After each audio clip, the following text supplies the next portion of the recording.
So hey guys, what's up? Welcome back to another session of Trade Like BNF. Hope you are doing well.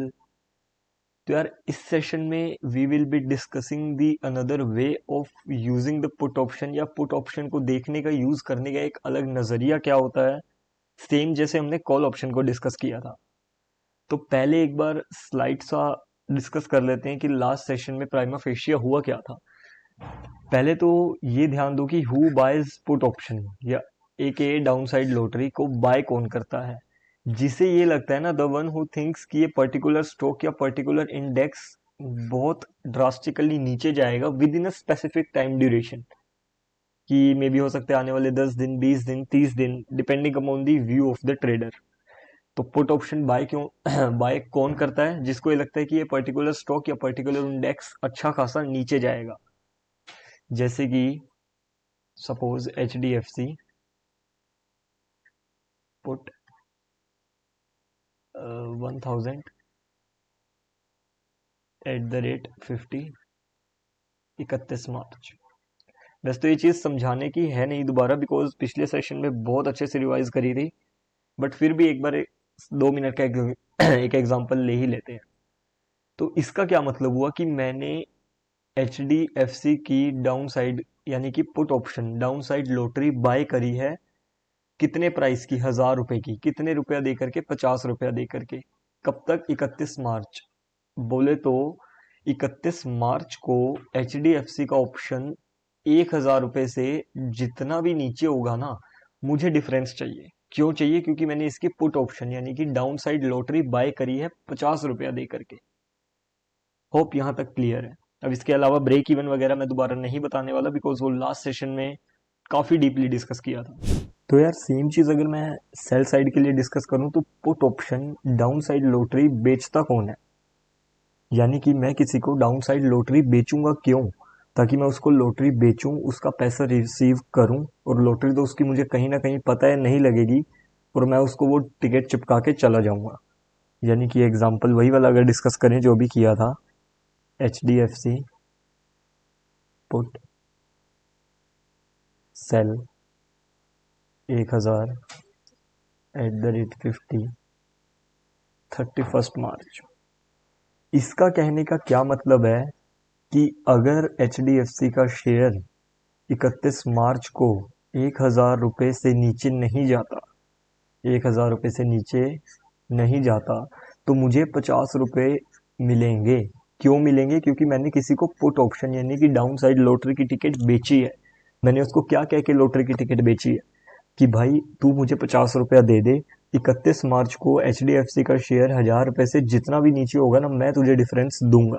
But अगर वो 1000 रुपये पे ही stuck रह गया, उससे नीचे नहीं गया, तो ये 50 रुपये लेने मेरे पास वापस मत आइयो।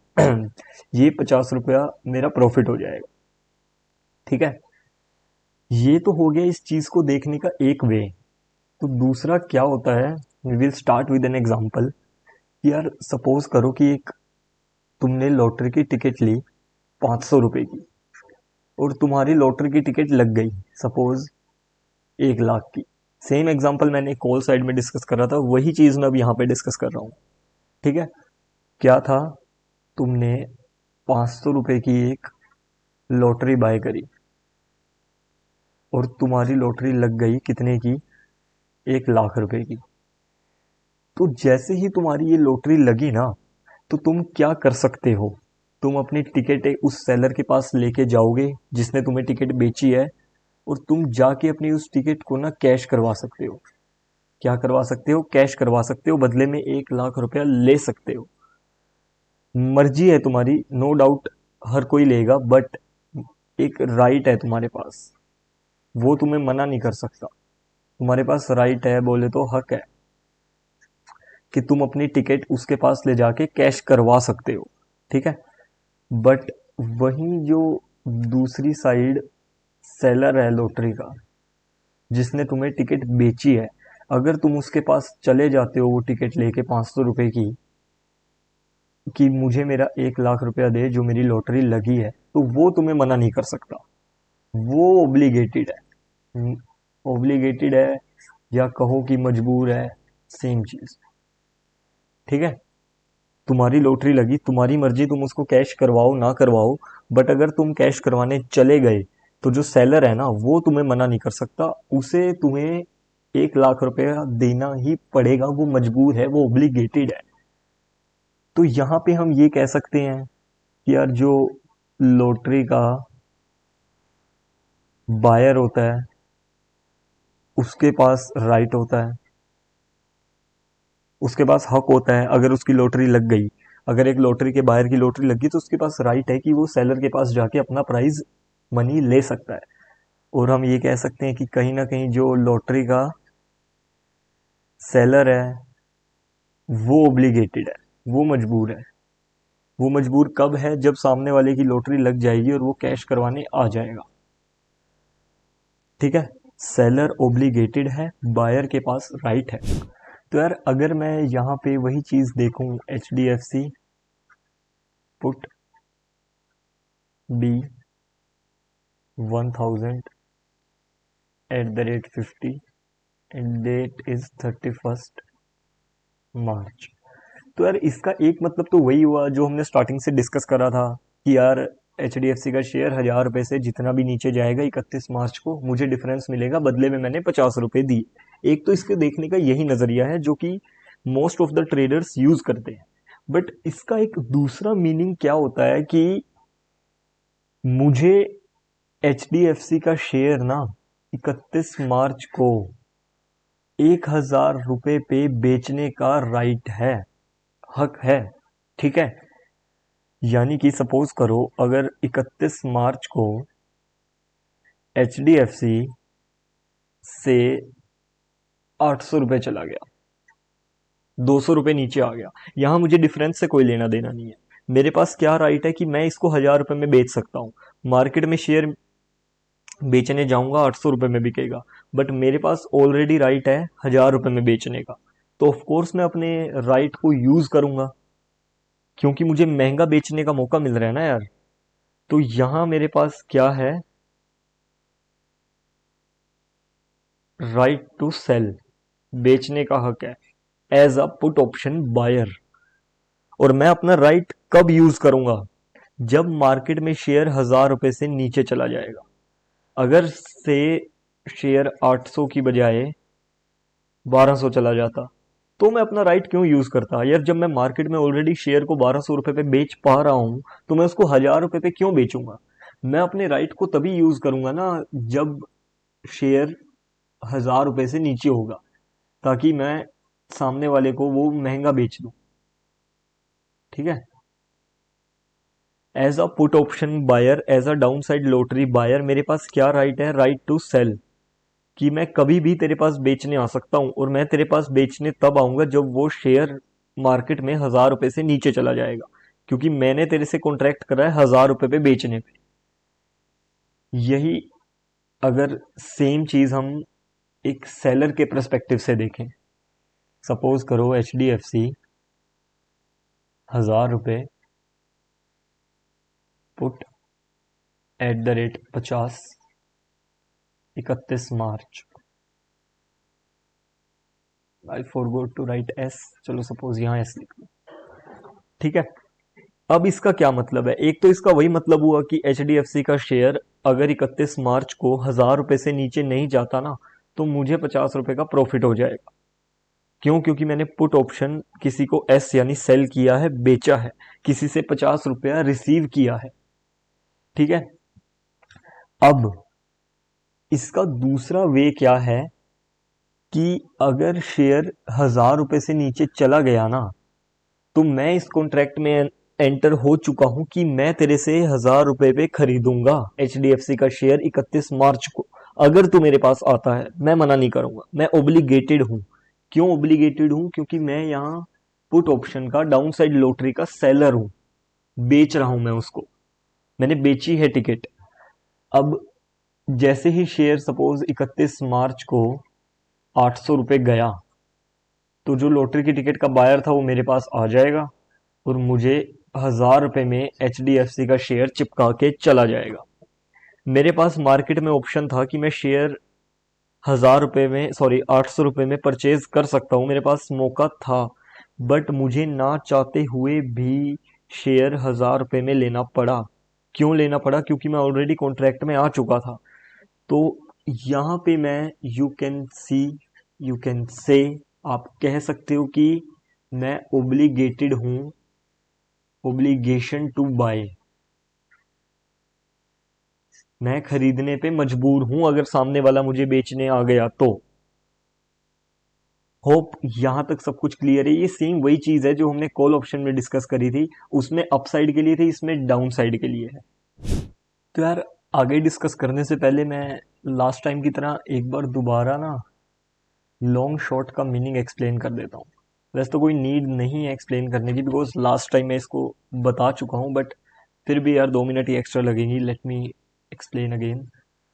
तो यार जब भी मैं ये कहूँ ना कि मैंने किसी पर्टिकुलर स्टॉक को, किसी पर्टिकुलर कॉल पुट को लॉन्ग किया है, क्या किया है? लॉन्ग किया है। इसका मतलब ये होता है कि मुझे ना उसके ऊपर जाने से फायदा होगा। सपोज अगर मैंने कहा कि मैंने ये शेयर बाय किया है, स्टॉक को बाय किया है, तो मैं ये कह सकता हूँ कि यार मैंने उसको लॉन्ग किया है, एक ही बात है, क्योंकि मुझे उसके ऊपर जाने से फायदा होगा। तो हम ये कह सकते हैं कि यार लॉटरी की टिकट का जो बायर होता है, हम ये भी कह सकते हैं कि उसने लॉटरी की टिकट को लॉन्ग किया है, उसने कॉल को लॉन्ग किया है, पुट को लॉन्ग किया है, मतलब उसने उसको बाय करा है। किसी ने कॉल को लॉन्ग किया है या पुट को लॉन्ग किया है, इसका मतलब कि कॉल और पुट के रेट के ऊपर जाने से उसे बेनिफिट होगा। और यही अगर हम सेम डिस्कस करें फॉर शॉर्ट, तो यार इसका मतलब ये हुआ कि मुझे तब बेनिफिट होगा अगर कोई भी चीज नीचे जाएगी। सपोज अगर मैंने कहा कि मैंने रिलायंस को शॉर्ट किया है, तो इसका क्लियर कट मतलब ये हुआ कि मुझे रिलायंस के नीचे जाने से बेनिफिट होगा। तो हम ये कह सकते हैं कि लॉटरी का टिकट का या कॉल या पुट का जो सेलर होता है वो कॉल पुट को शॉर्ट करता है। मुझे कॉल या पुट शॉर्ट करा मैंने, तो कब फायदा होगा? जब उनका रेट नीचे जाना स्टार्ट होगा। अभी रेट कब नीचे जाता है, कैसे, क्या होता है, उस सब चीज को इग्नोर करो। ये चीज मैं आगे बहुत इन डेप्थ एक्सप्लेन करूंगा। अभी सिर्फ लॉन्ग और शॉर्ट को याद रखो। जब भी किसी चीज के ऊपर जाने से फायदा होता है मतलब मैंने उसे लॉन्ग किया है, नीचे जाने से फायदा होता है तो मतलब मैंने उसे शॉर्ट किया है। That's it. अब अपन एक चीज और डिस्कस करते हैं। We will discuss hedging, just like we have discussed in last session of call option. तो यार सपोज करो कि मैंने ना से रिलायंस रिलायंस के शेयर्स को लॉन्ग किया है। रिलायंस के शेयर्स को क्या किया है? लॉन्ग किया है। यानी कि मुझे रिलायंस के ना ऊपर जाने से बेनिफिट होगा। जैसे जैसे रिलायंस ऊपर जाएगा मुझे प्रॉफिट होगा। तो यहाँ मेरा डर क्या है? मेरे अंदर डर क्या है कि यार रिलायंस नीचे ना चला जाए। क्यों? क्योंकि मैंने लॉन्ग कर रखा है, मुझे ऊपर जाने से ही बेनिफिट होगा। बट अगर वो नीचे जाता है तो मुझे नुकसान होगा, और मेरे मन में डर भी यही है कि वो नीचे ना जाए। तो यहाँ मैंने पता है क्या किया? मैंने रिलायंस की पुट ऑप्शन को बाय कर लिया। और पुट ऑप्शन क्या है? Down side lottery. सपोज करो कि मुझे ना रिलायंस के ना नीचे जाने से एग्जांपल 10,000 का फायदा होना था। कब होना था फायदा? जब रिलायंस नीचे जाएगा। मैंने रिलायंस को शॉर्ट किया है, तो मेरे मन में क्या डर है? रिलायंस ऊपर ना चला जाए और ये 10,000 का फायदा मेरे हाथ से ना निकल जाए। तो इस डर को कवर करने के लिए ना मैंने एक पुट ऑप्शन भी बाय कर लिया। पुट बाय कर लिया से एग्जाम्पल 500 रुपया दे करके 500 रुपया दिया और पुट ऑप्शन बाय कर लिया। पुट ऑप्शन क्या है? Down side lottery. जैसे जैसे रिलायंस नीचे जाएगा, मैंने रिलायंस का ही पुट बाय करा है, तो जैसे जैसे रिलायंस नीचे जाएगा मुझे पुट ऑप्शन में फायदा होना शुरू हो जाएगा। बट जो शेयर लॉन्ग कर रखे हैं वहां नुकसान होना शुरू हो जाएगा। तो वो कहीं ना मैच हो जाएगा। यानी कि तो अब हम सपोज करते हैं कि रिलायंस नीचे चला गया और मेरा 10,000 का बेनिफिट हो गया, बट यहां मेरा 500 का लॉस हो गया। क्योंकि ये तो मैंने अपने आप को यार कवर करने के लिए लिया था ना कि अगर रिलायंस नीचे गया तो, बट वो नीचे तो नहीं गया, मेरा पुट ऑप्शन वेस्ट हो गया।